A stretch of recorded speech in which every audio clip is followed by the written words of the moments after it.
Tu te dis jamais que ta vie est une pièce de théâtre et que 99% des gens dedans n'ont pas de dialogue. Ce sont de simples figurants. Et que toi, tu n'es qu'un figurant dans leur pièce. Ça, c'est profond. Vraiment profond. J'ai un cerveau, tu sais. Ah oui? Je croyais que tu n'étais qu'un figurant. Quelqu'un peut virer ces putains de fleurs de mon bar? But now we come to a period that I call the battle for identity.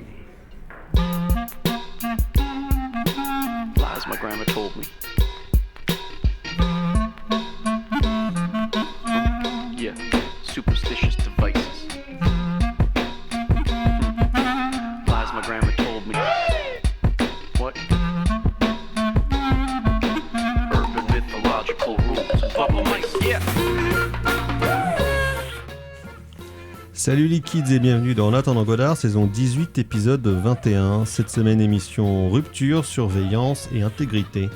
Chaque fois qu'on nous serre la main, on a l'impression qu'on nous tâte le pouls. Chaque fois qu'on nous dit à demain, on apporte la planche et les clous. Chaque fois que l'on respire, c'est le délire. Enfin bref, il est 19h et comme disait Peter, c'est l'heure. Eh oui, vous êtes bien dans En attendant Godard, l'émission de cinéma qui est la mieux que les autres. Et donc vous l'aurez peut-être compris via cette citation d'une chanson de Bernard Lavilliers. Je pensais que c'était Rastabigoud. Et non. Ah, pas con. Pour une prochaine peut-être. Donc nous parlerons ce soir du nouveau film de Richard Linklater, Blue Moon, sorti sur plateforme en début de semaine dernière. Ensuite, nous parlerons de Mr. Nobody contre Poutine de David Borenstein et Pavel Talankin qui est disponible sur la plateforme de Arte depuis quelques semaines. Et je parlerai en même temps du Mage du Kremlin, nouveau long métrage de Olivier Assayas sorti dans les salles françaises la semaine passée. Et pour parler de ce joyeux programme autour de cette table, il y a bien évidemment la fine fleur de la critique du Grand Ouest à ma gauche, toujours à ma gauche, il y a carrément Floré. Bonsoir Thibaut. Salut Thomas, salut à toutes et à tous. Il y a également le docteur Erwan. Bonsoir docteur. Bonsoir. Et à la mise en son de cette émission, il y a Margot. Bonsoir Margot, qui vous coucoute. Donc voilà, ce sont les forces en présence. Avant de passer à la section critique de cette émission, quelques nouvelles neuves de tête de ligne. De la merde. De la merde. De la merde. De la merde. De la merde de la merde. Ah, oh. Ça oui, c'est du bon travail. Donc les agendas locaux pour commencer, eh bien la semaine prochaine, normalement mardi prochain, nous ne ferons pas d'émission de Parlotte en direct dans le studio. C'est la semaine des 30 ans de Syllab. Et donc nous ferons pour l'occasion une petite mixtape spéciale sélection radio pour célébrer notre médium. Parce que n'oublions pas que nous luttons contre la vidéo qui va tuer la radio, Video Kills, Radio Star, et je ne sais pas pourquoi je prends l'accent.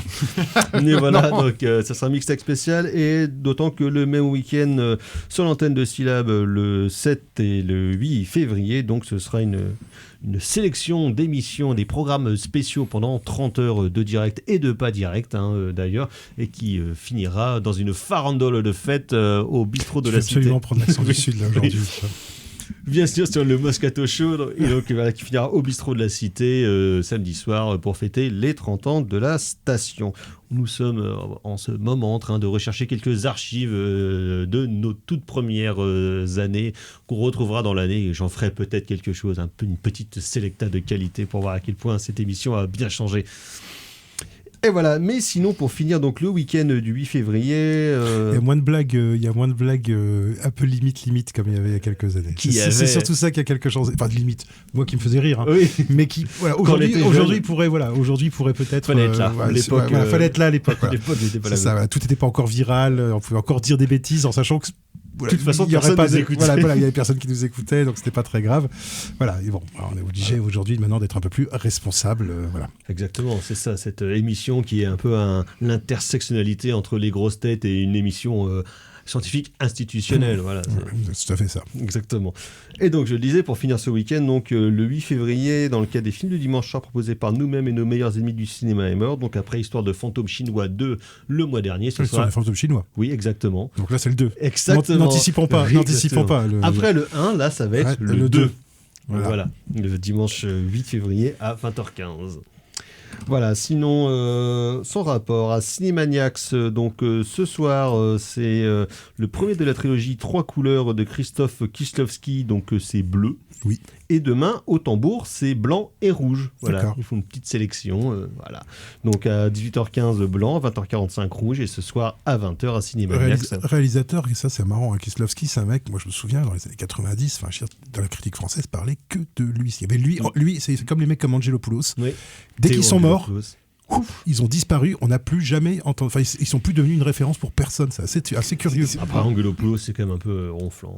Ouais, moi aussi, je me souviens d'entretiens de James Gray qui passait les films de Kieslowski quand il était prof à la fac de New York. Ouais. Eh ben, Il passait ça à ses étudiants. Voilà, c'est la dernière fois où j'ai entendu le mot Kieslowski. Faut pas s'étonner après que James Gray n'ait pas l'image de mec très sexy en américain. Sachant qu'il a fait des gros trucs, hein, Kieslowski. Il avait fait une espèce de. Il avait un truc qui Décalogue. s'appelait Décalogue, ouais, c'est Décalogue, ça, avec exact. 10 films. Ouais. D'où son nom. Tout son nom. Ouais. Puis, Donc voilà, je n'en ai vu qu'un. la trilogie 3 J'ai vu couleurs. Cultura Point. Ouais, qui est le plus connu.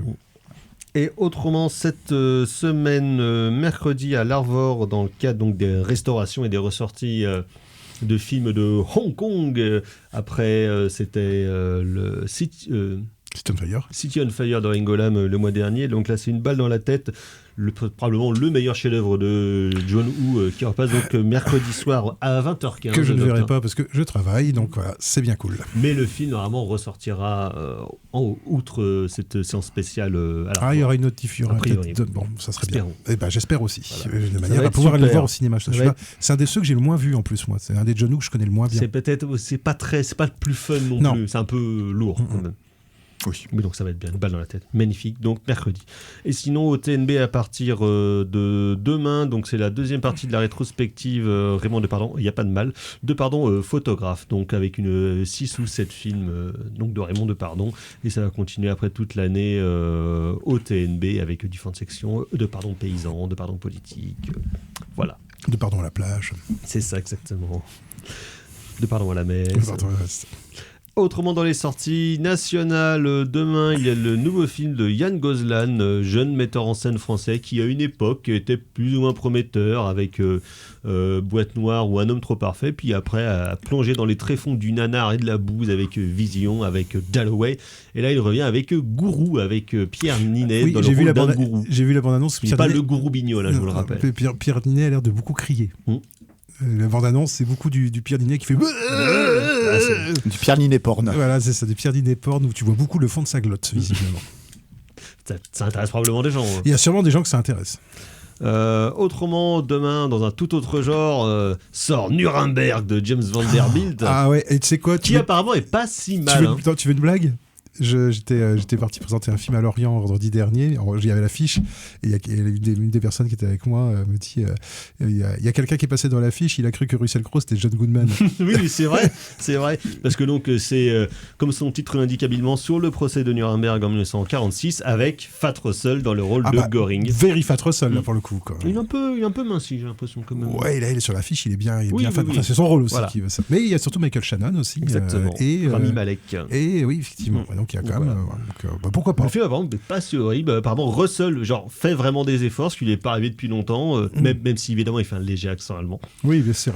Oui. D'autant que c'est plus dedans, C'est sa coquetterie. Ouais, non, mais ça, il sélectionne ses rôles parce qu'il veut faire des accents. Bah oui, maintenant, après ça, l'accent russe, l'accent italien. Voilà. Dans l'exorciste du Vatican. Ça c'était bien. Ça c'était bien. C'était vraiment Ouais, super. pour ça. Le plus étonnant dans Nuremberg, que James Vanderbilt, c'est un mec qui a été connu quand même dans les années 2000 pour avoir réalisé co-scénarisé plutôt toute une série de parodies de merde, genre des sous-Scary Movie, des parodies de 300 et compagnie, mais genre il en a fait à l'appel, des sous-American Pie, machin. Donc évidemment, faut bien bouffer, hein. Mais donc là, du coup, il a écrit et réalisé ce Nuremberg qui a l'air d'être d'un tout autre tonneau quand même. Oui, je suppose que c'est pas un pastiche. Non. Nuremberg, la comédie. La comédie musicale. La comédie musicale. J'espère pas. Je ne pense pas. Je ne crois pas. Autrement, alors. Quoique, attends, Russell Crowe, il a pas joué dans Les Misérables. Si, exactement. Bah, voilà, Il chante, la comédie musicale. Mais il chante comme une patate, par Eh contre. ben Alors, voilà. il a un groupe de rock, Russell, il a eu plusieurs groupes de rock, hein, The Ordinary Fear of God, ils ont fait 2 albums, il est régulièrement en tournée solo Ouais, avec bah, ses faut potes. pas qu'il chante trop dans les aigus. lui, Ouais. hein, Non, de toute façon, il peut pas. Hein. I am Javel. c'est ça.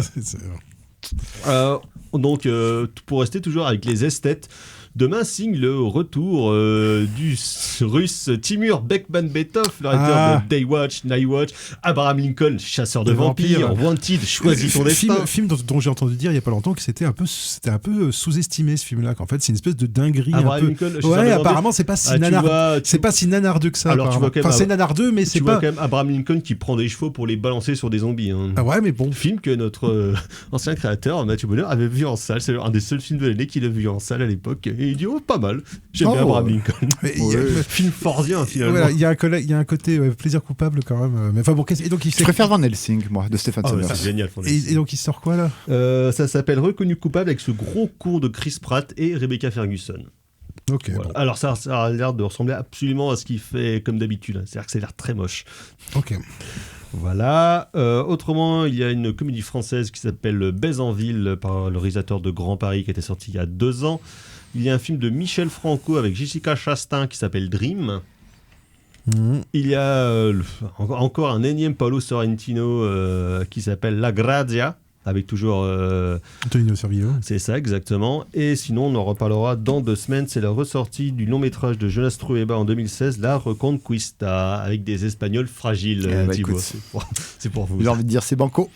Donc, et les 2 acteurs de Los Angeles Nuevos. Non, il y a lui, l'acteur de Los Angeles Nuevos, et sinon l'autre, c'est Itsaso Arana, la magnifique, la merveilleuse, qui joue dans quasiment tous les films de Jonas Trueba. Nous en reparlerons donc dans 2 semaines.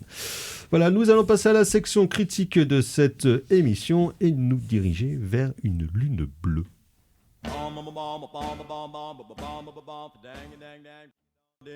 Blue Moon. En attendant Godard sur Spilab, et donc c'était The Marcels avec Blue Moon, donc une des multiples versions. Même si on l'a pas entendu dans un Scorsese, standard, c'est bien possible. Je prends pas beaucoup de risques. Je prends pas beaucoup de risques quand même. Non, c'est vrai. Donc de Blue Moon, effectivement, il en est question dans Blue Moon, donc de nouveau long métrage de Richard Linklater qui nous parvient moins de 6 mois après son précédent, en tout cas sorti en France, donc Nouvelle Vague, qui lui avait eu les honneurs de la sortie salle, vu le sujet, en même temps ça aurait été bien dommage. Et donc malheureusement, ce Blue Moon nous parvient directement en vidéo à la demande, en VOD, donc il est sorti lundi de la semaine dernière. Et donc c'est un nouvel essai pour notre ami Richard, là, qui n'écrit pas le film, mais qui est écrit par un de ses camarades, qui est Robert Kapleau, en fait, qui est plutôt un romancier dramaturge que Linklater avait déjà adapté au cinéma en 2008 avec Orson Welles et moi. Donc Kapleau avait écrit le livre d'après lequel Linklater s'était basé pour cette histoire sur Orson Welles au début de sa carrière. Donc là, c'est le premier, en tout cas, long métrage produit de Robert Kapleau pour le cinéma, et qui donc en fait nous raconte une soirée du milieu des années 40 où Lawrence Hart, donc parolier de plusieurs centaines de chansons incarnées par Ethan Hawke, voit en fait son comparse de toujours Richard Rodgers, incarné par Andrew Scott, faire équipe avec un nouveau parolier pour leur nouvelle comédie musicale Oklahoma. Et donc ça va être un huis clos dans le bar attenant à la salle de spectacle, dans lequel, dans la première partie du film, il va dériver un peu tout seul, parlant avec le barman incarné par Bobby Cannavale, avec un jeune GI qui est en train de jouer au piano avant de repartir sur le théâtre des opérations. Et avec comment il s'appelle, E.B. White. E.B. White, avant qu'il ne crée Stuart Little. Futur créateur, et on découvre comment est-ce qu'il a l'idée de Stuart Little. Et donc après, au fur et à mesure évidemment de la soirée, vont arriver différents personnages, dont Richard Rodgers, mais aussi une jeune femme incarnée par Margaret Qualley, et dont Lawrence Hart est en pamoison, mais évidemment l'amour ne va parfois pas toujours dans le même sens. Et donc de cette nouvelle, on va dire, itération du cinéma de Richard Linklater, qui ressemble furieusement à un film de Richard Linklater, bien que, je le rappelle, il ne l'ait pas écrit. En tout cas, c'est un film qui entretient, je trouve, beaucoup de relations avec son précédent, donc Nouvelle Vague, en tant que volonté réflexive sur l'histoire, sur la création artistique et sur l'intégrité artistique finalement qu'on peut mettre dans ses œuvres, alors que finalement le temps passe et on vieillit. Thibaut. Oui, l'intégrité artistique. En effet, intégrité artistique, est-ce que ce ne serait pas une expression, ou du moins un qualificatif, pour justement qualifier Richard Linklater et toute sa filmographie? Cinéaste, il me semble ultra sincère. Cinéaste qui aime ses histoires, cinéaste qui aime les mondes qu'il représente, cinéaste qui aime ses personnages. Donc c'est vrai que comment dire, s'essayer à une espèce de biopic, parce qu'en fait c'est une espèce de biopic totalement déstructuré, au travers d'un personnage peu évident, parce que tu te rends compte que Ethan Hawke cabotine un petit peu, parce que tu te dis qu'il est quand même pas toujours très sympathique, qu'il a un ego un petit peu surdimensionné. Il a un gros ego. Mais néanmoins, comme je disais tout à l'heure, il est brillant.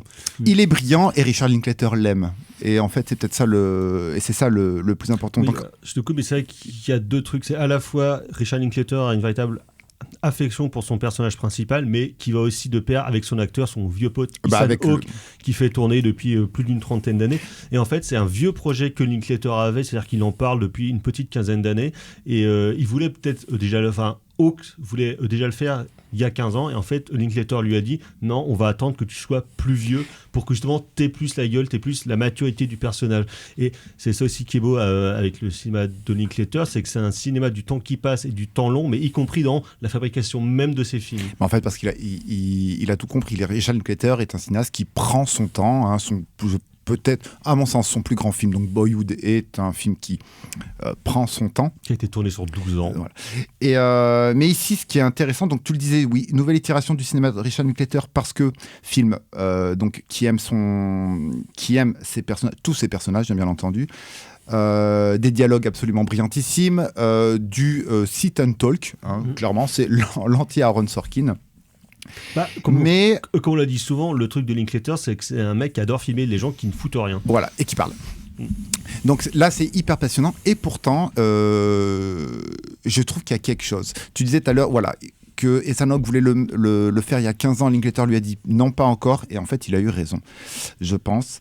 Parce que Linklater a su, du coup, construire ou du moins développer sa filmographie. Mais ici, il y a un truc il y a une espèce de grain, il y a un grain dans le rouage linklaterien qui fait que, même si le film n'est pas évident, je le disais au début, il reste quand même cohérent dans peut-être une nouvelle dimension de la filmographie de Linklater. Je m'explique. Linklater c'est un cinéaste qui, à mon sens, a toujours voulu célébrer la vie, a toujours voulu célébrer le sentiment des effets de groupe, avec toujours peut-être une pincée de mélancolie, mais il y avait quelque chose de solaire toujours qui sortait de son cinéma. Ici, et là, l'ouverture du film nous le dit, en fait, on est passé sur quelque chose d'autre. Une tragédie. On est passé sur une tragédie. La météo du film, c'est une pluie absolument diluvienne qui ouvre le métrage, et après il va y avoir un flashback. Et voilà. Et je trouve qu'en fait, voilà, le temps qui passe, Richard Linklater vieillit, et en fait, on a l'impression qu'il est en train de nous parler un petit peu de sa vieillesse, d'intégrité artistique, mais comment en fait on arrive à corroborer sa propre vieillesse avec son intégrité artistique. Il se rapproche en ce sens, il me semble, un peu du cinéma de Clint Eastwood, petit à petit. Et cette... c'est pas la mort en fait qui irrigue le film, même si on sait très bien que au final, voilà, de toute façon c'est voilà, parce que c'est dès le début du film, il y a no spoil, dès le début du film c'est indiqué. Tu te dis que voilà, il y a ce rouage là, ça donne pas un goût amer, mais ça donne une espèce de, non plus une mélancolie, mais maintenant une tristesse. Vraiment, on rentre vraiment dans un sentiment beaucoup plus profond, ce qui fait que le film, même s'il n'est pas évident, en fait, il est sauvé par rapport à ça, parce Richard Linklater passe à une autre étape de sa filmographie, et je trouve que ça lui va divinement bien. Même si la question de la finitude ou de la fin pouvait déjà être abordée dans ses films, notamment les plus sombres, Scanner Darkly ou bien Waking Life au début des années 2000, il y avait un peu de ça, mais qui n'était pas abordé de la même manière. Ouais, c'était un peu plus juvénile, on va dire, dans son traitement. C'est ça, et là, je l'ai vraiment... J'ai vraiment l'impression qu'il y a quelque chose de profond en lui qui ressort dans ce film. Enfin, autant dans Scanner Darkly, par exemple, j'ai toujours vu le film comme quasiment un film de commande. Alors pourtant, voilà. Alors que c'est un truc expérimental. C'est un truc à lui, vraiment. Mais je l'ai toujours vu comme ça. Peut-être que je me gourre complètement. Et ici, j'ai l'impression qui balance ses tripes. Et il balance sa tristesse, et il balance sa propre vieillesse, et il balance son propre temps qui passe. D'autant que le film reste quand même drôle, emmené. C'est emmené, voilà. Oui, il y a quelque chose, hein. Il y a un rythme. Alors ça parle, mais pourtant il y a un rythme qui se tient. Ça dure 1h40 de blabla, mais le rythme se tient. Mais je sais pas, il y a quelque chose de plus lourd qui rigue, et je trouve, et c'est pas pour me déplaire en fait, cette nouvelle trajectoire. J'espère en fait j'espère pas qu'il va. Enfin, j'aimerais voir ce que le futur Linklaterien va nous dire pour voir où on peut se situer ce film. Écoute, vu que visiblement il commence à tourner aussi vite que Clint Eastwood, ça se trouve, il a déjà fait tourner. Oui. Docteur. Alors moi j'ai beaucoup aimé le film, hein. Moi, personnellement, je me suis dit en regardant le film, en ces temps un peu troublés où je veux dire les États-Unis, on va dire, ne sont plus que l'ombre d'eux-mêmes en termes ne sont plus nos alliés, de symboles, quoi, on va dire, de symboles d'encouragement et de quelque chose qui crée du désir, quoi. Mais là, bon, on n'est plus trop dans cette époque-là, mais je remercie déjà beaucoup Richard Linklater de nous rappeler que les États-Unis, c'est aussi ça. Des gens brillants et arrogants qui sortent des super répliques, qui sont dans des super décors, et quelque part, rien que pour ça, en fait, finalement, il arrive à faire presque un film, je trouve qu'il sonne presque justement années 30-40. Et je trouve que plus que la reconstitution, c'est plus moi je trouve la qualité de l'écriture, en fait, où tu retrouves. Enfin, moi j'ai vraiment eu le sentiment de regarder un film, écrit par justement, on parle des scénaristes de Casablanca, les frères Epstein, qui sont qui sont considérés par comment il s'appelle, le grand gourou du scénario, Mackie, qui considère, je crois que c'est lui qui considère que c'est le scénario parfait, quoi, que c'est le meilleur scénario, le scénario le mieux charpenté jamais écrit. Et effectivement, quels sont tous les grands scénaristes de l'âge d'or d'Hollywood, Ben Hecht et tout ça, avec un sens du dialogue, voilà, le sens de la réplique, voilà. Et alors il y a plusieurs trucs après. Moi, première chose, moi qui m'a plu et qui m'a alors moi justement le surjeu d'Ethan Hawke m'a pas dérangé une seule seconde, parce que le personnage lui-même est un personnage en représentation, donc même s'il s'est fait la tête de Denis Lavant. Il s'est fait la tête de Denis Lavant, effectivement. Donc déjà moi ça m'a pas du tout gêné, et je trouve que justement le fait que les autres acteurs jouent beaucoup plus intériorisés, je trouve ça à la fois ça donne évidemment beaucoup de présence, en fait, à Ethan Hawke, et je trouve que c'est un très beau rôle, moi je trouve qu'il a fait. Sachant que c'est un acteur que moi j'ai toujours un peu aimé, hein, Ethan Hawke, quand même, depuis. Et qui même en vieillissant justement, je trouve devient de plus en plus intéressant, parce qu'il a toujours une tête de beau gamme, il a une tête qui est vraiment fatiguée, et même lui, dans beaucoup d'entretiens, sa philosophie de la vie, on va dire au sens large, est vraiment intéressante. C'est un garçon qui parle beaucoup de poésie, il en parle très bien. Et c'est tu sens que c'est pas un imbécile, quoi. Ethan Hawke, c'est un mec qui connaît quand même son boulot, et puis effectivement avec Linklater, il est un petit peu à la maison, donc il est dans ses pantoufles. Voilà, il est dans ses pantoufles. Alors moi, il y a deux trucs, moi, en fait, qui m'ont plu au-delà de l'exécution. Moi, je trouve assez impeccable, hein, de Linklater, du fait que le film m'a surpris, que c'est en fait un film avec une unité de lieu, une unité de temps. Moi, je m'attendais à un truc des flashbacks enchâssés, un truc un peu classique. Là, j'ai trouvé agréable justement d'être à un moment donné, de prendre un personnage à un moment, puis de voir ce qu'il a été, ce qu'il devient. Mais il y a deux autres aspects, moi, qui m'intéressent beaucoup. Déjà, moi, il y a un truc je me rends compte que ça me plaît de plus en plus au cinéma. J'adore les films où les gens racontent des histoires. Ça, j'adore ça. Moi, j'adore qu'un mec qui raconte des histoires fasse un film sur des mecs qui racontent des histoires. Cette espèce de structure à la Mille et une nuits, finalement, où le narrateur parle de narrateur. Là, ça, voilà, toute espèce de qualité un peu méta que moi j'ai trouvé vachement bien, et toute la scène avec Margaret Qualley où elle raconte une aventure, placard, où elle raconte une aventure un peu pas sortie, mais bon, un peu naze. La première fois. Un peu naze, une histoire d'amour et de sexe un peu pathétique. Je trouve qu'elle joue ça très bien. Enfin voilà. Et moi, j'étais vraiment accroché à son histoire, parce qu'après ça prend du temps, c'est relancé. En plus, ça laisse du temps au personnage, c'est-à-dire qu'on a juste des plans sur la réaction de Ethan Hawke, mais par son visage qui ne dit rien quasiment. Et voilà, moi j'ai trouvé ça très bien. Et lui-même, Ethan Hawke, qui lui passe son temps à raconter des histoires aussi aux autres, notamment à son barman, à raconter du flan, à faire des esclans, à raconter des trucs, et à machiner pour avoir des verres de whisky, à faire les voix, enfin voilà, tout ça. Bon, ça, j'adore ça. Et puis il y a un autre aspect, moi, qui m'a beaucoup intéressé. C'est justement cette dimension théâtrale. C'est-à-dire que le film est conçu comme... Je me suis demandé si c'était une pièce de théâtre, donc ça n'en est pas une, mais ça pourrait en être une. Ça pourrait être, Ouais, ça pourrait être monté au théâtre. Pour un film qui parle quand même de comédie musicale, mais pas de comédie musicale filmée, mais de comédie musicale théâtrale. Parce que ça commence par l'ouverture. Alors en plus, moi là, ça m'a touché au cœur parce qu'Oklahoma, moi j'ai toujours trouvé que c'était un peu pourri. Personnellement, enfin moi ce côté. C'est un énorme succès. Oui, énorme succès, mais moi ce côté oui justement cette espèce d'Amérique fantasmée avec du foin dans les bottes et tout. Enfin moi c'est. Il le dit lui-même. Le personnage d'Ethan Hawke le dit lui-même. C'est espèce d'Americana. C'est pas ce que je préfère. Tu vois, dans Tous en scène, moi le numéro que j'aime le moins dans Tous en scène avec Fred Astaire, c'est justement quand ils sont en tournée et qu'ils font l'espèce de parodie justement d'Oklahoma. Voilà, moi c'est le morceau que je trouve le moins réussi en fait de tout le film, parce que cette espèce de truc rural, pour moi la comédie musicale ça va avec Manhattan, avec la ville, enfin voilà, ça c'est un truc assez un peu personnel. Et la Mélodie du bonheur alors pareil aussi, la Mélodie du bonheur, qui a été écrit par Richard Rodgers et Hammerstein. Mais tu vois, mais je préfère West Side Story, tu vois. Oui. Alors que c'est réalisé par Robert Wise les deux, hein, mais je préfère West Side Story parce que ça, la comédie musicale hollywoodienne, enfin la comédie musicale de Broadway, c'est mieux quand ça parle de Broadway, voilà, quand ça se passe dans des grandes villes. Bref, donc il y a cette dimension théâtrale, et moi en fait il y a un truc que je me suis rendu compte au fur et à mesure du film que moi j'ai trouvé assez passionnant à regarder, en fait, c'est le rapport à l'espace.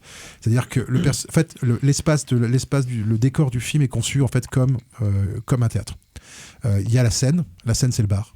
C'est-à-dire que là... et il y a des alcôves. Voilà, c'est ça. Là, comment il s'appelle Ethan Hawke fait son show, voilà, il est au milieu. Il y a Bobby Cannavale. Voilà, il fait son show, il est en pleine possession de ses moyens, il tient son public en haleine, il tient son audience.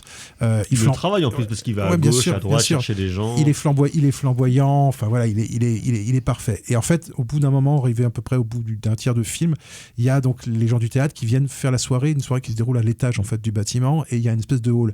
Et en fait, dès qu'il quitte le bar, il est fragilisé en fait. C'est-à-dire que tout le reste c'est de la coulisse, et il y a toute la parabole autour du fait que les autres sont des figurants dans notre propre film ou dans notre propre pièce. En plus il est fragilisé par plusieurs aspects parce que c'était quelqu'un qui était tout petit, qui devait faire genre 1m50, 60 quoi. Qui n'est pas forcément un premier prix de beauté non plus.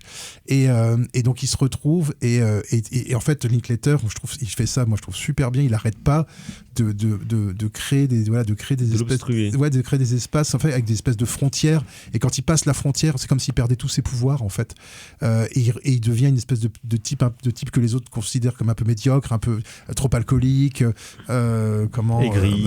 Rogers lui arrête pas de lui dire bah ouais je veux bien, il lui dit on va reprendre une vieille Kaamelott, on va reprendre une vieille comédie musicale à nous, puis tu vas écrire 4-5 morceaux, alors que lui ce qu'il veut c'est une espèce de grand truc sur Marco Polo, et on voit qu'ils se comprennent plus. Pareil avec Margaret Qualley, il s'isole à un moment donné pour aller parler, et en fait moi j'ai trouvé ça vachement intéressant de voir comment est-ce que la persona d'une figure de fiction en fait évolue à l'intérieur même d'un espace aussi petit en fait.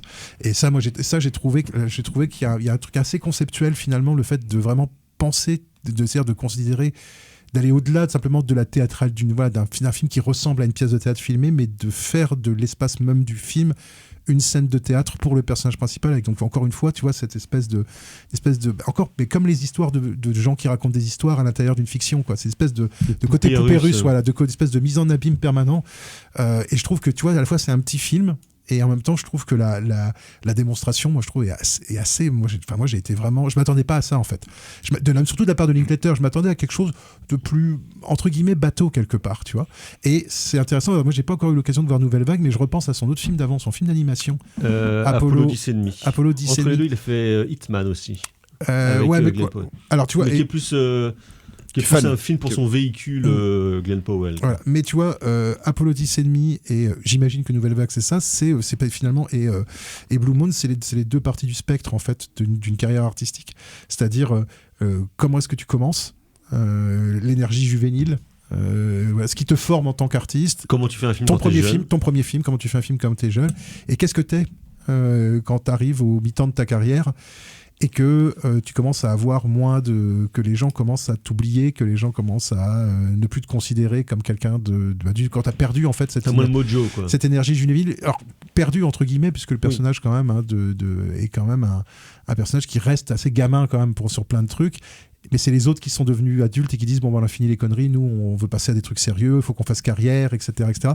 Et je trouve qu'il y a des vrais moments de mélancolie en fait, mais qui sont tellement moins liés en fait à la peur de la mort au constat en fait qu'on est has-been en fait quoi. Au constat et qu'on a beau être brillant, qu'on a beau être extrêmement intelligent, qu'on a beau avoir eu beaucoup de succès. Le fait de vieillir peut vous enlever ça aussi. Alors il n'y a pas que ça, il y a l'alcool aussi dans le cas du personnage. Oui. Quoi. Et tout le rapport avec l'alcool d'ailleurs, comment est-ce qu'il boit ses verres, comment est-ce qu'il se fait servir, comment est-ce qu'il refuse et qu'il accepte. Enfin, tu vois. Mais il pue pour en avoir. Moi je trouve qu'il y a plein de trucs qui se passent en dessous en fait qui sont vachement bien moi, dans ce film. Fleuret. Moi, je suis totalement d'accord sur la gestion de l'espace parce que, en effet, c'est un bar, mais c'est un film, donc un bar, un espace ouvert. Certes, il y a 4 murs, mais c'est un bar qui est en plus plutôt grand parce qu'il y a un piano à queue. Mais en fait, c'est un film qui... et ça corrobore un petit peu sur la tristesse et sur le devenir mortifère du personnage. C'est un film qui ne filme que des barrières. Et ce qui est hyper intéressant, c'est que Linklater le fait de manière... C'est quasi un listing exhaustif de comment créer une barrière au cinéma dans un cadre extrêmement précis. Ça aurait pu être une pièce de théâtre, mais ce n'est pas une pièce de théâtre parce qu'il utilise des moyens purement cinématographiques. Et comment reconstituer un espace réel pour Première chose, le transformer en espace symbolique en fait. Voilà. Première chose, le truc le plus évident, c'est bien entendu le bar. Il est tout seul au bar. Il y a son acolyte. Alors le barman. Alors tu sens qu'ils ont une relation quand même un petit peu privilégiée. Il connaît ses habitudes, notamment d'alcoolique ou d'ex-alcoolique. Mais les franchissements du bar se font par mettre des verres, mettre des petites napperons, des petites serviettes et tout ça. Etc. Voilà. Jamais personne ne va en fait traverser le bar. Il y a des fois même il y a des vases qui se mettent sur le bar. Deuxième point. Il a de manière un peu plus deuxième point par rapport à l'espace, il y a l'alcôve avec ou du moins le vestiaire. Le vestiaire. Voilà, donc on filme un petit peu le vestiaire pour un rapport intimité. C'est mais une super scène, moi, je trouve. Ce qui est une très très belle scène, c'est un rapport ultra intime, mais c'est un rapport, comme tu le disais, autour d'une histoire qui est totalement naze. Et t'as le personnage d'Intel Hawk qui est en train de déclarer sa flamme, mais d'un amour qui n'est pas réciproque. Et qui pourra jamais être réciproque. Et qui ne pourra jamais être réciproque. Donc du coup, voilà, on est dans un moment de tristesse absolument absolue pour l'une comme pour l'autre. Avec cette fameuse formule Not in this way. Voilà. Ce qui est terrible. Et tu vois, et ça, voilà, grand talent. Et moi, j'ai trouvé ça grand talent d'écriture parce que avant dans le film, ils en parlent avec Casablanca. On te parle de Casablanca et puis on te raconte une autre histoire où l'amour non réciproque est conclu par le pas de cette manière-là. Et au final, quand c'est Margaret Qualley qui le dit, c'est encore plus douloureux. C'est encore plus douloureux. Exactement, c'est ultra puissant. Je trouve que c'est super bien timé. Et puis il y a deux choses. Là, on est plus dans il y a une gestion purement technique de la caméra, c'est la mise au point. Il y a des effets de mise au point qui sont délirants, notamment par rapport à, j'ai oublié son nom, mais le personnage qui est en fait au fond du bar, qui va donc E.B. White. Oui, voilà. Et en fait, au début, tu le vois pas. En fait, tu as l'impression que c'est un figurant, justement. Voilà, et en fait, mais il est là, mais du coup, il y a la mise au point qui change sur lui. Et en fait, il va arriver dans le film. Juste par un travail sur la mise au point. C'est délirant. C'est pas possible. C'est hyper simple. Et après, il va s'installer au bar, mais il y a quand même toujours ces putains de vases. Et puis, il y a tout le rapport avec la fête qui arrive de la troupe d'Oklahoma. Et ici, on est sur un rapport beaucoup plus en termes de hors-champ, parce que comme tu l'as dit, elle part à l'étage. Donc, bien entendu, il y a un rapport à la taille. Donc, il y a premier plan, profondeur de champ. Une taille... d'un homme petit, seul, avec des gens avec une certaine... Que des grands. Oscar Hammerstein, il est immense. Des grands avec une certaine prestance également, et puis avec un rapport psychologique qui est totalement différent entre une personne qui est au fond du trou et d'autres qui disent putain c'est un méga succès. Et puis il y a ce rapport au hors-champ aussi. Linklater filme les états d'âme de son personnage principal, mais on ne sait pas ce qui se passe à la fête. Et en fait, ça doit être une dinguerie absolument délirante. C'est à l'étage. Là, en fait, on est quasi sur un rapport languien. C'est quasi Métropolis qui se joue à ce niveau-là dans le bar. Et je trouve ça. Et il monte jamais, il franchit jamais. Et bien entendu, cette limite-là. Ben oui, parce que en fait, dès qu'il quitte le bar, comme tu disais, lui, il n'est pas invité. Il perd sa force. Il perd sa force. Donc en fait, c'est un film de barrière, c'est un film de faiblesse, et du coup, c'est un film de devenir mortifère. Et je trouve ça absolument délirant d'arriver à faire ça dans un bar. en fait, avec une unité de Ah ouais, temps non, moi, j'ai et une trouvé- unité de moi, lieu.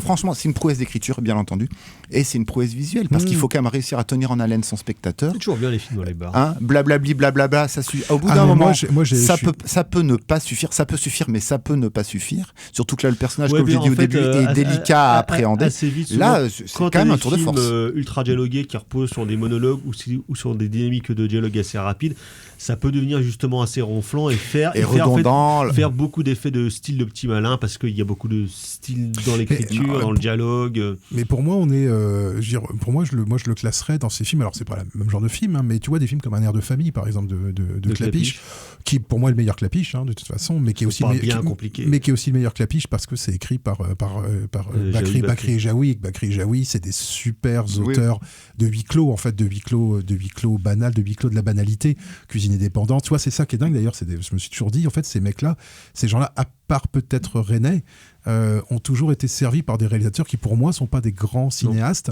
mais par contre, qui, que ce soit Philippe Muil ou Clapiche, font leurs meilleurs films, en fait, parce que c'est scénarisé par... mais là, tu sens que c'est un cinéaste. Alors que là, chez Linklater, c'est là la différence, c'est que c'est là où c'est au-dessus, c'est que chez Linklater, c'est pas de l'illustration, justement, c'est pas de l'illustration d'une mise en scène de théâtre, c'est un roman, c'est un romancier. C'est pas le dîner de con, tu vois. Non, voilà. Ça fait croire. C'est-à-dire que je sais pas pourquoi ça me vient, mais... Ça fait croire à la théâtralité. Mais pas du tout. Mais ça va plus loin que ça, parce que c'est aussi un truc sur la notion de théâtralité dans la vie du personnage. Et puis il faut voir donc c'est pour ça que ça a cette forme-là. Et il faut voir aussi comment la caméra bouge, il s'autorise des travelling, comment en fait elle va... Toujours discret, hein. Très années 40 aussi. Hein. Très années 40. Ouais, discret, très élégant. Moi j'aurais peut-être une réserve sur l'utilisation de la musique, que j'ai trouvé un petit peu Mickey Mousé. Où on l'entend tout le temps, notamment dans parce qu'il y a un pianiste qui joue régulièrement. Alors, le personnage est super parce que il y a quand même, il est mystérieux, il a un background que tu peux très clairement imaginer, mais je trouve qu'elle était un petit peu redondante et toujours je trouve qu'il y avait peut-être quelque chose à faire en termes de montage sonore. Piano bar. Voilà, mais c'est vraiment, franchement, c'est une réserve parce que le film reste quand même tour de force de rendre passionnant quelque chose qui potentiellement ne pouvait pas l'être du tout. Ouais, Fréchard, il est quand même trop fort. Puis moi, ce que j'aime bien chez Linklater, c'est cette espèce de modestie qui n'est pas feinte, mais qui, comme chez Clint Eastwood, finalement, dissimule, moi je trouve un très très grand professionnalisme en termes de mise en scène. S'il y a un point commun entre les deux hommes, c'est pas tellement dans les thématiques finalement, mais c'est plutôt dans cette manière presque, millimétrée, presque, comment ça s'appelle, les métronomiques, voilà, cette dimension presque métronomique. Sachant que les deux n'ont pas du tout les mêmes méthodes de travail. Non, mais ils finissent par obtenir cette espèce de... c'est quelque chose que moi j'aime bien dans le cinéma américain, quoi. C'est-à-dire cette illusion de simplicité qui dissimule évidemment à mon avis une grande complexité, et dans celui-là je trouve que c'est particulièrement visible. Moi j'ai vraiment beaucoup aimé ce film-là. Donc c'est évidemment le très beau Blue Moon de Richard Linklater, disponible en VOD depuis la semaine dernière. On va continuer à parler de théâtralité dans le réel, mais là on va se diriger en URSS. But in Russia, there was a group of men who had seen how this very lack of belief in politics and dark uncertainty about the future could work to their advantage. What they had done was turn politics into a strange theatre, where nobody knew what was true or what was fake any longer. They were called political technologists, and they were the key figures behind President Putin. They had kept him in power, unchallenged, for 15 years. Some of them had been dissidents back in the 1970s and had been powerfully influenced by the science fiction writings of the Strugatsky brothers. 20 years later, when Russia fell apart after the end of communism, they rose up and took control of the media. And they used it to manipulate the electorate on a vast scale.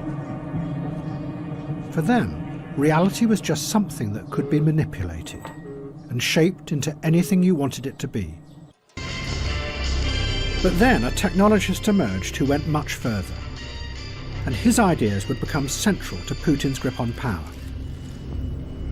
He was called Vladislav Surkov. Surkov came originally from the theatre world, and those who have studied his career say that what he did was take avant-garde ideas from the theatre and bring them into the heart of politics. Surkov's aim was not just to manipulate people, but to go deeper and play with and undermine their very perception of the world, so they are never sure what is really happening. Surkov turned Russian politics into a bewildering, constantly changing piece of theatre. He used Kremlin money to sponsor all kinds of groups, from mass anti-fascist youth organisations to the very opposite, neo-Nazi skinheads. And liberal human rights groups who then attacked the government. Surkov even backed whole political parties that were opposed to President Putin. But the key thing was that Surkov then let it be known that this was what he was doing, which meant that no one was sure what was real or what was fake in modern Russia. As one journalist put it, it's a strategy of power that keeps any opposition constantly confused. A ceaseless shape-shifting that is unstoppable because it is indefinable.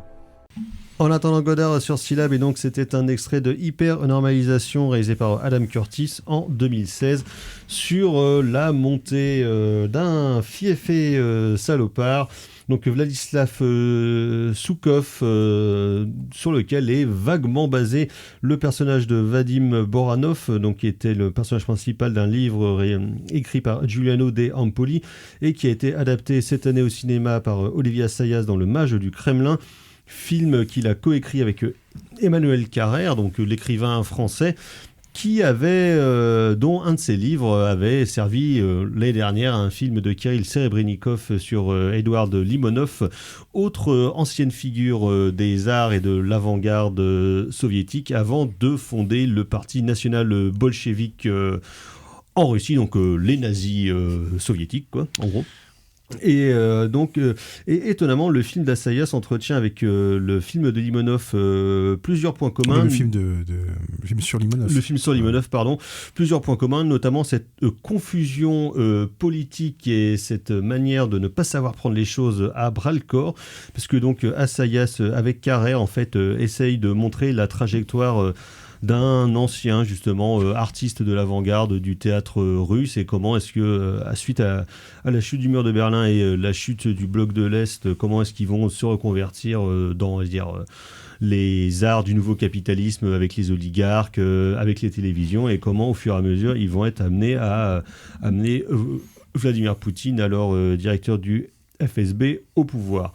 Et là où je trouve que le film est extrêmement confus, c'est que Assayas et Carrère servent quand même très largement le narratif russe de la figure de Poutine, qui est l'homme de fer, l'homme avec des convictions, qui va se battre contre la chienlit qui a infesté donc la Russie suite à la chute du bloc de l'Est, la figure de Yeltsin, les différentes manipulations, et comment justement avec l'entremise donc de Soukov, Vadim Boranov dans le film, il va réussir à arriver au pouvoir. À la fois, il essaye d'avoir une mise en scène extrêmement clinique, très claire, justement un peu comme l'écriture de Carrère dans plusieurs de ses bouquins, sauf que je trouve que ça ne marche pas, parce qu'en termes romanesques, le film est extrêmement maladroit et assez mal raconté, constamment donc par une voix off, où Vadim Boranov est joué extrêmement mal par Paul Dano, qui est vraiment un acteur que j'aime vraiment pas beaucoup, en tant que comédien, c'est clairement pas mon truc, mais face à un Jude Law qui incarne pour le coup un très convaincant Poutine.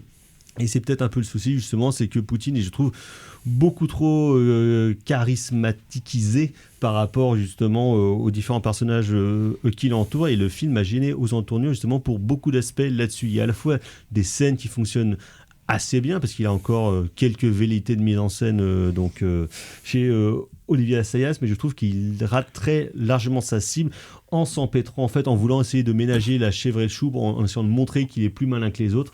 Je trouve qu'il se prend justement les pieds dans son tapis, et il arrive plus à servir l'image que le Kremlin voudrait donner de Poutine et de sa figure, que justement essayer d'en faire une critique post-situ, comme Assayas aime croire qu'il est, justement. Je trouve que ça foire assez largement dans les grandes largeurs là-dessus. Et c'est bien dommage sur un sujet pareil, qui pour le coup effectivement a été beaucoup mieux traité par Adam Curtis dans ses documentaires récents, donc notamment son formidable Hyper-normalisation et son avant-dernier Terror, justement sur des images d'archives de la Russie, de la chute du mur jusqu'à l'arrivée de Poutine. Poutine, c'est comme Poutine et Trump, pour moi, ce point commun, quoi. C'est des mafieux, quoi. Enfin, je veux dire, c'est des mecs avec des mentalités de mafieux, quoi. Donc bon, des petits messieurs, quoi, en fait. Et donc finalement. de Poutine, il en est aussi question évidemment dans Mr. Nobody contre Poutine, co-réalisé par David Borenstein et Pavel Talankin. Pavel Talankin qui est aussi le personnage principal de ce film. Donc c'est un jeune homme qui est responsable audiovisuel dans une école dans la riante ville de Karabach, donc la ville la plus polluée de Russie, où il y a une industrie, je vais pas dire florissante, mais Du cuivre. Voilà, du cuivre qui marche, un environnement joyeux et festif. Et donc lui, il travaille dans une école primaire et puis un collège, donc il est responsable audiovisuel de tout ce petit monde. Et sauf que arrive en 2022 donc l'invasion de l'Ukraine par la Russie, où là clairement la Russie abandonne ses narratifs de désinformation indirecte, on va dire, comme avec l'agression contre la Crimée et les événements de Maïdan en 2014. Là, c'est une véritable guerre, mais évidemment, la désinformation va œuvrer à différents niveaux. Et là, ce qu'on voit en l'occurrence, c'est, on va dire, un niveau micro. C'est-à-dire dans une école, et comment est-ce que la propagande en fait prend réellement effet dans une école primaire, justement par le prisme d'embrigadement des enfants, d'embrigadement volontaire ou non des enseignants, et comment est-ce que l'image va être utilisée par Pavel Talankin, d'abord pour documenter comment est-ce que ces mécanismes-là se mettent en place, et après pour tenter vainement de faire une tentative de résistance, ou en tout cas de dissidence, de subversion contre le pouvoir. Docteur.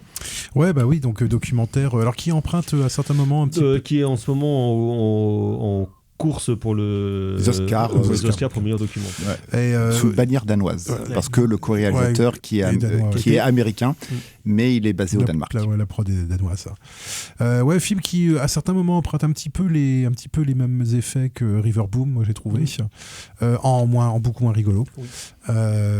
Et avec un personnage effectivement qui est un personnage qui déjà au départ est déjà quelque part marginal. Il n'est pas marié, il n'a pas d'enfant, voilà, il a déjà une espèce de côté un peu quepon, voilà, un petit peu quepon gentil. Voilà, quepon gentil, hein, bien sûr, hein, mais voilà, une espèce de côté, voilà. Et ce qui est terrifiant, enfin voilà, ce qui moi m'a terrifié un petit peu dans ce film-là, c'est de voir que puisque là c'est pas une fiction, donc les gamins quand tu les filmes, les gamins c'est leur prof qui les filme, donc en fait les gamins ils sont comme des gamins, quoi, genre plein de vie, souriants, joueurs, ça tire la langue à la caméra, voilà, les ados sont des ados, les enfants sont des enfants, enfin voilà, tout est quelque part entre guillemets normal. Et puis tu vois comment le ver s'insinue dans le fruit, quoi, et comment il transforme petit à petit en fait ces petits gamins en futurs chairs à canon, puisqu'il y en a un certain nombre de ce qu'on voit dans le film qui partent au front, il y en a un certain nombre qui meurent. Oui.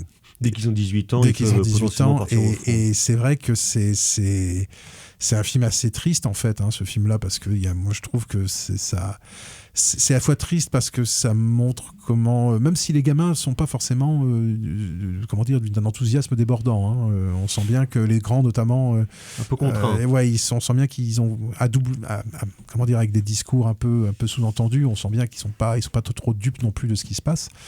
Mais ils peuvent pas le dire. Et puis surtout il y a leurs parents autour où il faut pas faire de bruit, il faut pas faire de vagues, même la propre mère du personnage principal, hein, qui dit il faut pas se mêler de politique, faut pas foutre la merde, voilà, donc une espèce d'habitude de la soumission qui revient très vite.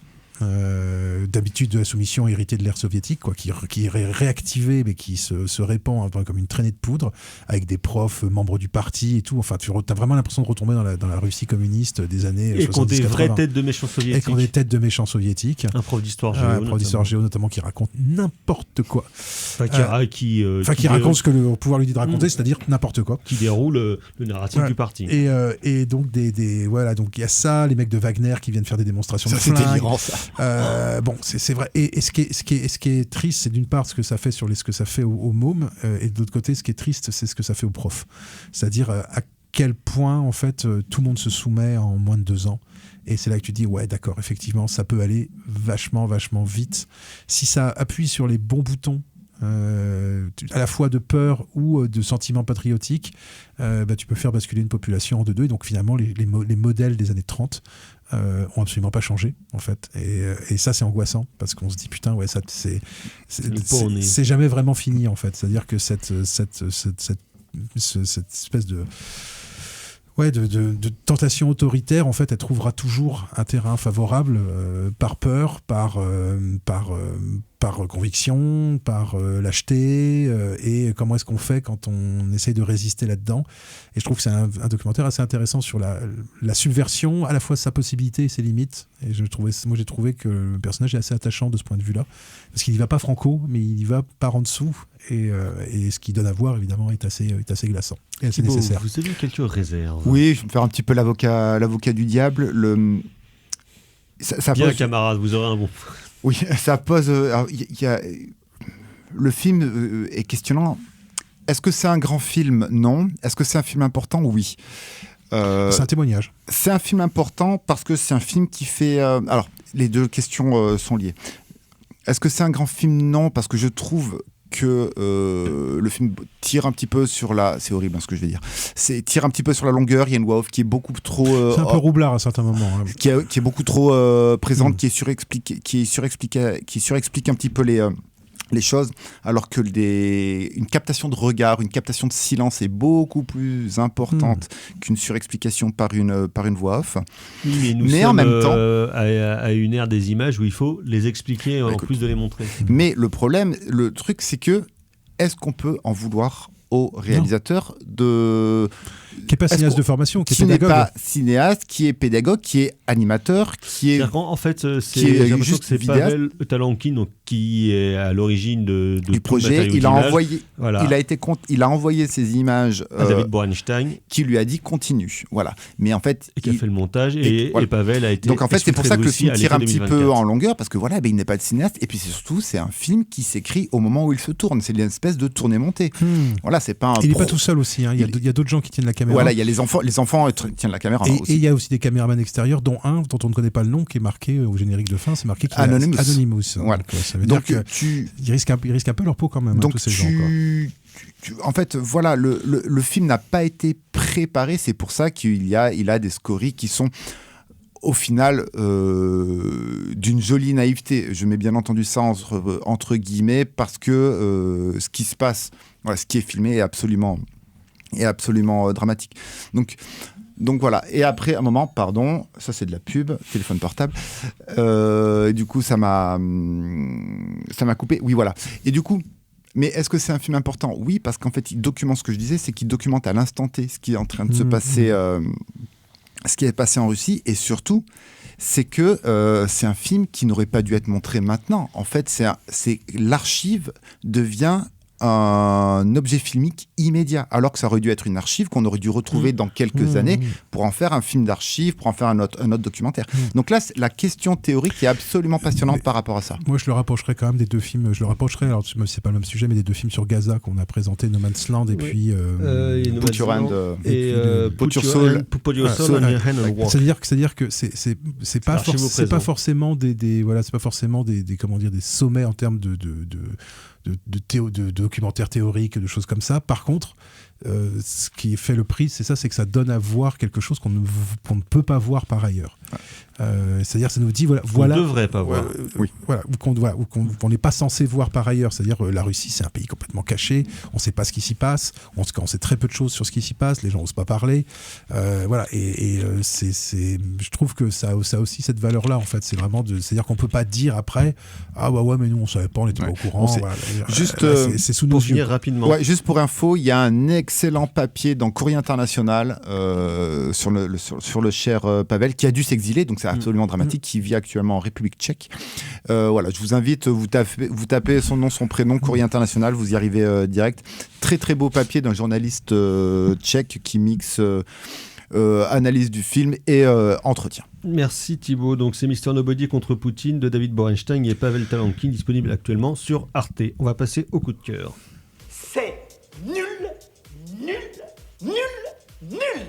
Aucun goût. No taste. Goût de chiotte. Les coups de cœur carrément Florent. Très rapidement, ça va être moi. Toy Story 3, monument d'action, monument d'émotion autour de la transmission. Je pense que Pixar... La chialade, les poils. Je pense que Pixar aurait pu s'arrêter là. Il y a aussi de la musique, mon cher Thibaut. On passe à autre chose. D'accord, très bien. Docteur... On n'a plus le temps. Oh. Docteur. Eh ben moi, ce sera un voyage à Glockland avec Monster, The Endgame Story, donc une nouvelle série, troisième saison de la série anthologique Monster sur les serial killers. Et de Ryan Murphy. Alors, produit par Ryan Murphy, c'est pas réalisé par Ryan Murphy, c'est produit par Ryan Murphy. Donc avec Charlie Hunnam, qui est un acteur que je ne connais pas beaucoup, mais qui est très bon. Là-dedans. The City of Z, ouais, mais je sais pas pourquoi. Pacific Rim. Après, c'est vrai qu'il a pas beaucoup de charisme. Il m'a pas marqué. C'est un genre de si, sous-Brad Pitt. dans là, il est Hooligans.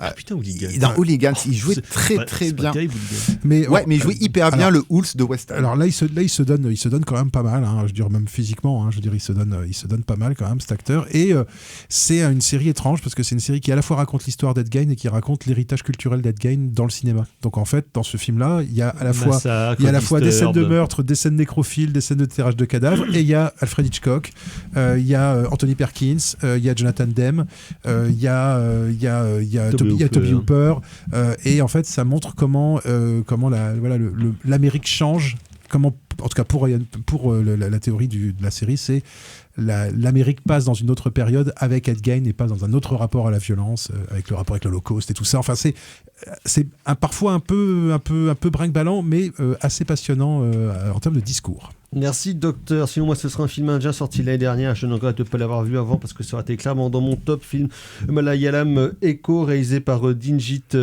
Ayatan. Formidable film de violence sociale, de violence patriarcale avec plein de super chiens.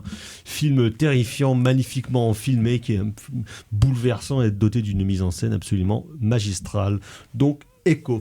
Merci Margot à la mise en son de cette émission. Merci messieurs. Prochaine émission, prochaine édition. À ciao, bonsoir. Salut.